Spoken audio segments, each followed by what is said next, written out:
বিসমিল্লাহির রহমানির রহিম। শুরু করছি মহান সৃষ্টিকর্তার নামে, যিনি পরম করুণাময় এবং অত্যন্ত দয়ালু। আসসালামু আলাইকুম এভরিওয়ান। আজকের ক্লাসে স্বাগত জানাচ্ছি আমি সাইফুল্লাহ শান্ত। আজকে আলোচনা করব ফৌজদারি কার্যবিধি আইন অর্থাৎ সিআরপিসি আইনের ৬৮ ধারা থেকে ৭৪ ধারা পর্যন্ত। সমন কি, সমন কিভাবে জারি করতে হয়, কার প্রতি সমন জারি করবেন, কিভাবে সমন জারি করবেন, পুরো বিষয় সমন বিষয়ক আলোচনা এই ৬৮ ধারা থেকে ৭৪ ধারা পর্যন্ত। তো আমরা প্রথমেই আলোচনা করব ফৌজদারি কার্যবিধি আইনের ৬৮ ধারা। ফৌজদারি কার্যবিধি আইনের ৬৮ ক্লোজ ১-এ বলা হয়েছে সমন কি। কোনো বাদী, ফরিয়াদি বা সাক্ষীকে আদালতে হাজির হওয়ার জন্য আদালত কর্তৃক স্বাক্ষরিত সিলমোহরযুক্ত যে ২ কপি বিশিষ্ট আদেশনামা ইস্যু করা হয় তাকেই সমন বলা হয়।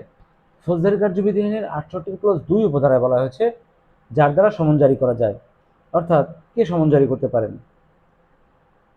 আদালতের যে কোনো অফিসার, যে কোনো কর্মচারী সমন জারি করতে পারে এবং যে কোনো পুলিশ সদস্য সমন জারি করতে পারে।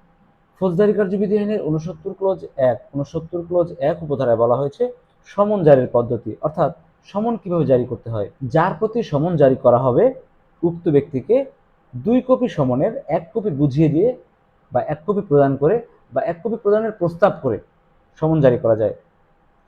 ফৌজদারি কার্যবিধি আইনের ৬৯ ক্লোজ ২ উপধারায় বলা হয়েছে যার প্রতি সমন জারি করা হবে তাকে সমনের ২ কপির ১ কপি বুঝিয়ে দিয়ে আরেক কপিতে, অপর কপিতে প্রাপ্তি স্বাক্ষর নিয়ে সমন জারি করা যায়। ফৌজদারি কার্যবিধি আইনের ৬৯ ক্লোজ ৩ উপধারায় বলা হয়েছে কোনো প্রতিষ্ঠান বা কারখানার উপরে যদি সমন জারি করা হয় তাহলে উক্ত প্রতিষ্ঠান বা কলকারখানার প্রধান অথবা উক্ত প্রতিষ্ঠানের ম্যানেজারের নিকট সমনের ২ কপি সমনের ১ কপি প্রদান করে অপর কপিতে প্রাপ্তি সাক্ষী নিয়ে সমন জারি করা যায়। ফৌজদারি কার্যবিধি আইনের ৭০ ধারায় বলা হয়েছে সাবালক ব্যক্তি দ্বারা সমন জারি, অর্থাৎ যার প্রতি সমন জারি করা হবে উক্ত ব্যক্তিকে যদি খুঁজে পাওয়া না যায়, যার প্রতি সমন জারি করা হবে উক্ত ব্যক্তিকে যদি খুঁজে পাওয়া না যায় তাহলে ওই বাড়ির সাবালক কোনো ব্যক্তি বা সাবালক কোনো পুরুষের নিকট সমনের ২ কপির ১ কপি বুঝিয়ে দিয়ে আর এক কপিতে প্রাপ্তি স্বাক্ষর নিয়ে সমন জারি করা যায়। ফৌজদারি কার্যবিধি আইনের ৭১ ধারায় বলা হয়েছে লটকিয়ে দিয়ে সমন জারি, অর্থাৎ যার প্রতি সমন জারি করা হবে উক্ত ব্যক্তিকে যদি পাওয়া না যায়, খুঁজে পাওয়া না যায় বা ওই বাড়িতে যদি কোনো সাবালক ব্যক্তি বা সাবালক পুরুষকেও খুঁজে পাওয়া না যায় তাহলে বাড়ির সামনে প্রকাশ্য স্থানে সমনের ১ কপি লটকিয়ে দিয়ে সমন জারি করা যায়। ফৌজদারি কার্যবিধি আইনের ৭২ ধারায় বলা হয়েছে সরকারি কর্মচারীর প্রতি সমন জারি, অর্থাৎ যার প্রতি সমন জারি করা হবে উক্ত ব্যক্তি যদি কোনো সরকারি কর্মচারী হন তাহলে তার অফিস প্রধান বরাবর সমনের ২ কপি প্রেরণ করে সমন জারি করা যায়।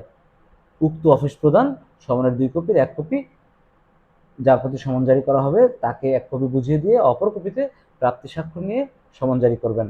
ফৌজদারি কার্যবিধি আইনের ৭৩ ধারা বলা হয়েছে স্থানীয় সীমার বাইরে সমন জারি, অর্থাৎ যার প্রতি সমন জারি করা হবে উক্ত ব্যক্তি যদি অন্য কোনো ম্যাজিস্ট্রেটের এখতিয়ারাধীন এলাকায় বসবাস করেন তাহলে ওই ম্যাজিস্ট্রেট বরাবর সমনের ২ কপি প্রেরণ করে সমন জারি করা যায় এবং উক্ত ম্যাজিস্ট্রেট সমনের ১ কপি যার প্রতি সমন জারি করা হবে তাকে ১ কপি বুঝিয়ে দিবেন এবং অপর কপিতে প্রাপ্তি স্বাক্ষর নিয়ে সমন জারি করবেন।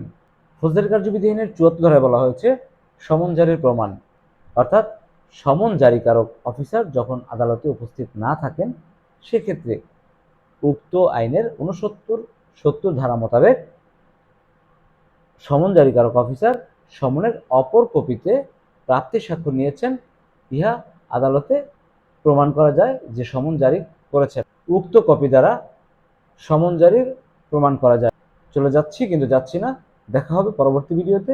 সেই পর্যন্ত ভালো থাকবেন, সুস্থ থাকবেন সেই প্রত্যাশায় আজকের মতো এখানেই বিদায় নিচ্ছি। আসসালামু আলাইকুম।